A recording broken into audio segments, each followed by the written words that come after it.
قالت كان أبو أمامة يحب الصدقة ويجمع لها وما يرد سائلا ولو ببصلة أو بتمرة أو بشيء مما يؤكل.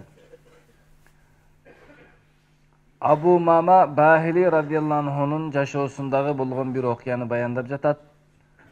Абу Умама Бахили радиаллаху анхунун кызматчы үйүндө күң аялы бар эле. Ошол айтат, Абу Умама радиаллаху анху садака кылганды жакшы көрөт эле. Жана мал чогултат эле садака кылыш үчүн. Эч бир сурамчыны кур кол кайтарбайт эле. Жада калса бир курма же жей турган кичинекей бир нерсе берип болсо да кайтарат эле. Фаатаху саилун зата яумин. Бир күн бир сурамчы келип калды.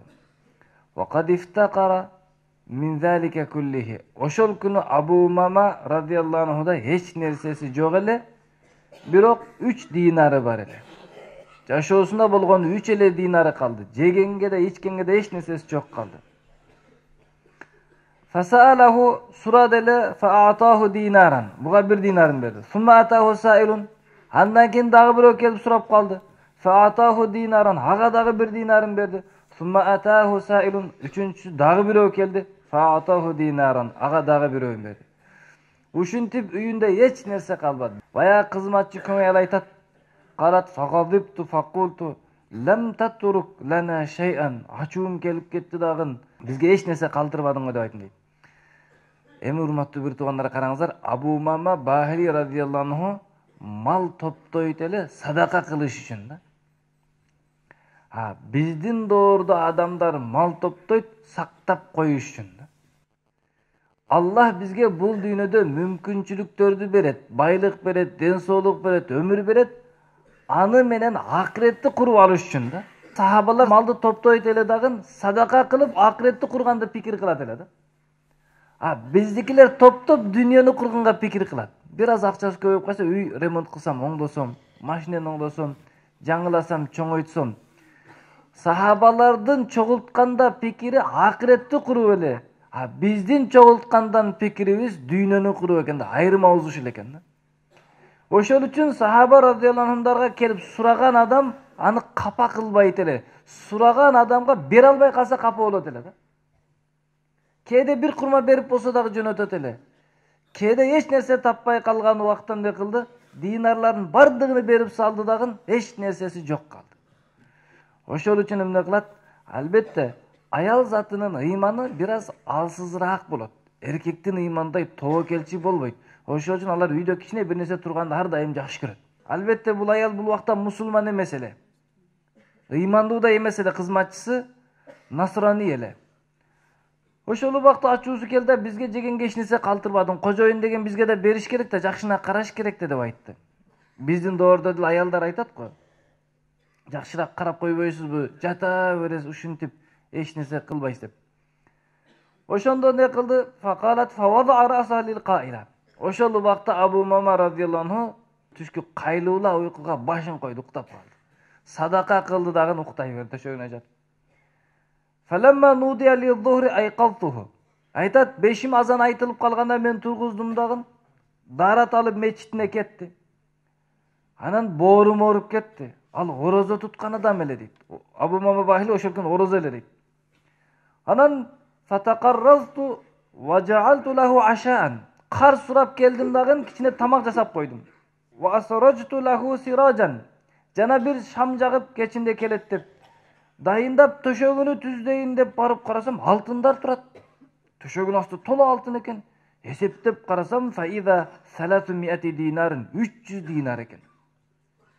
Анан айттым, бая 3 динарды мындай коркпой бергендигинин себеби буякта бар турбайбы, ошого берген турбайбы деп дейт.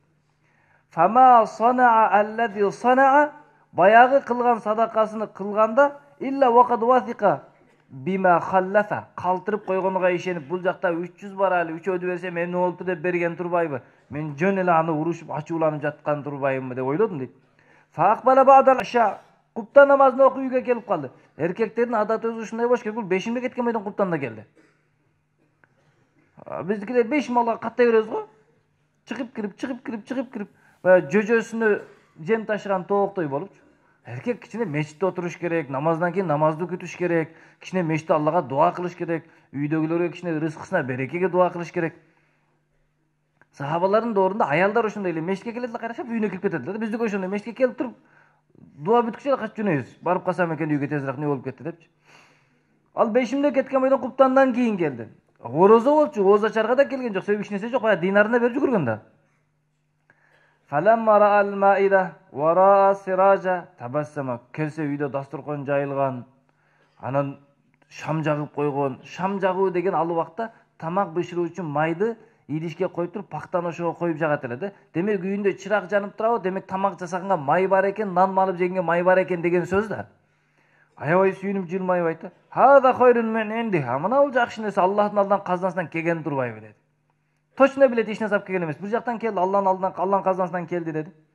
Факумту ала раси хатта таашша. Тамак жегенге чейин кызматын кылдым. Факулту ярхамакалла, айттым, Алла сизге райым кылсын. Мына акчаларды калтырып коюпсуз, жоголуп кетпесин, же айтып койбопсуз, алып койсом жогору жака. Бирөөлөр келип төшөктөн көтөрүп кетсе не болот деп айттым дейт. Вакала ва айна факат, кайсы акча, кайсы тыйын дирхамды айтып атасың? Кала ма халафту шайын, эч нерсе калтырган эмес, мен турган бойдон кеткенмин. Калат фарафатул фираш, төшөктү көтөрдүм. Эмне деп? Аны көргөндө дагы бир сүйүнүп кетти дейт. Охо деп дагы бир сүйүнүп кетти. Ошол убакта эч нерсе таштаган эмес, муну Аллах казынасынан келиптир дегенде жүрөгүмдөн Алланын бар экендигине, пайгамбар саллаллаху алейхи чыныгы пайгамбар экендигине ишенич келди дагы. Факатату зуннари ва асламту. Ал убакта насоролор белдерине бир кур байлап коет эле, ошол насора экенин билдире турган. Бүгүн крест илинат го. Ошону кестин дагы үзүп салдым, мусулман болдум деп айтат. Ибн Жабир рахматуллаху алейхи айтат, ошол аялды, кызматчы аялды көрдүм, Химс мечитинде аялдарга Куран үйрөтүп, сүннөт, фарайз, мурас маселесин үйрөтүп, аялдарга динден талим берип жатканын көрдүм дейт. Ошол үчүн урматтуу бир туугандар, сахабалардын доорунда эң жеңил маселе курсак тойгозуу маселеси болчу. Акча табыш керек, кийим кече, келечекте канча жашаймын деген ушунчалык жеңил маселе эле ал үчүн ойлонбойт эле, уктап коюп кетип калат эле. Ушунчалык жеңил маселе болчу. Уктай албагандар дааратканага барып келсе бүтөт эле дейшичи. Миктад радиаллаху анху бир жолу эмне кылды? Эч нерсеси жок, курсак ач калды эле, хажатын сындырайын деп бүгүнкү жанагы Жаннатул Баки деп коет, Бакил каркат. Ошол жерге даарат сындырганы барды, бир жаман зданиянын артына өттү. Даарат сындырып жатса, баягы чычкандан чоңураак не деп коет? Келемиш. Ошол келемиш динарларды ташып чыгып баштады. Фалам язал юхриджу динаран хатта балага 17 динаран. Бирден кылып, бирден алтынды көтөрүп чыгып жатты, 17 алтынга жетти. Бардыгын алгандан кийин аны алып пайгамбар эсем алып келип айттым: "Ey Аллахтын элчиси, мен даарат сындырып жатсам, мындай алтындарды алып келип койду. Бул мага адалбы, не болгон маселе? Бунун маселеси кандай?" деди. Пайгамбар эсем айтты: "Сен колуңду тешикке салбадыңбы?" "Жок, мен колумду тешикке салган жокмун, өзү алып чыгып берди." Анда айтты: "Бул сага адал болсун, Аллах сага берекесин берсин, такыбалыгыңдын себебинен, тобокелиңдин сенен Аллах Таала ошол дааратканада турган жерден рызык бер" дейт да. Эмелесте айтып көрүңүз, Аллах Тааланын вадасы бар. Такыбаларга Аллах ойлобогон жерден рызкы берем деп айткан да. Такыба бололу, рызкыны ойлобой эле коелу. А бүгүн биздин доордо такыба болбойт дагы, рызкыны ойлоп кубалап жүрө берет да. Рызкыны кубалаган менен көбөйбөйт ал. Такыба болсоңуз жеңил келет. Такыбалыгыңдын себебинен ойлобогон жерден рызкы берем деп айтты. Макул. Адам кичине жумуш кылып же бир жака бараса ойлошу мүмкүн да, отуруп алып, ушул жерден бир акча табылып калса депчи. Эми дааратта отуруп ойлойсуң, ушул жерден бир алтын чыгып калса депчи. Тезирээк кетейин деген оюң болот ал жердечи. Уктап жасаң, төшөгүнүн асты алтын болуп калса деп ойлобойсуң да. Адамдын жашоосу качан такыбалыкка оролсо, Аллах Таала рызкысын жеңил кылып алып келип берет. А качан такыбалыктан алыстаса, Алла рызкысын чачып салат, тоокко окшош кубалап терип жүрө берет, кыйкырып тополон кылмана, аякта бар экен, тиги жакта бар экен деп топурак аралаштырып алып тепкилепчи. Лубаа деген аялы бар эле, айтат: "Фама фания ахируха", ошол дирхамдары жоголгон жок, түгөгөн жок. Мен кээ бир күндөрү Миктат радиаллаху анхунун үйүндө мешек толгон күмүштөрдү көрөт элем дейт да. Мешек болуп кетет, мындай капчык эмес, мешекке салынып кетет эле да. Күмүштөр ушунча көп болуп кетти. Эмне үчүн? Пайгамбар алейхисалам бир дуа берип койбодубу? Эмне деди? Аллах береке берсин деди эле. Ошол берекесинин натыйжасында, дуасынын натыйжасында үйүнөн байлык үзүлбөй калды да. Ошол үчүн урматтуу бир туугандар, сахаба радыйаллаху анхумда эң жеңил маселе рызкы маселеси, биздин доордо эң оор проблема маселе рызкы маселеси да. Кантип бала чака багат?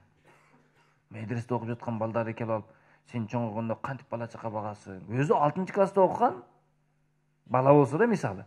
Ошону келип алып айтып атат да, сен кантип бала чака багасың дейт. Өзү бала го, али буну атасы багат пока. Берги да ойлонуп алат экен да, чын эле мен кантип кийин бала чака багамын деп.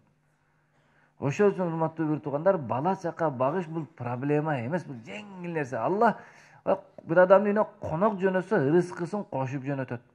Бир адамдын үйүнө Аллах Таала бала берсе, анын рызкысын да кошуп жөнөтөт. Аны сиздин үстүңүзгө жүктөгөн эмес, сен раззаксың, рызкы бересиң, рызкы табышың керек деп жоопкерчилик кылган эмес.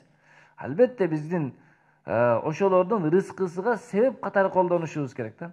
Ошол үчүн урматтуу бир туугандар, иншалла ниет кылалык, сахабалардай таква болсок, Аллах Таала ошолордой рызкыны жеңил берет. Таква болбойсуз, канча бузук болосуз, ошончо көп кыйналасыз. Алтынды ала турган жерге барсаңыз да пустой келесиз да.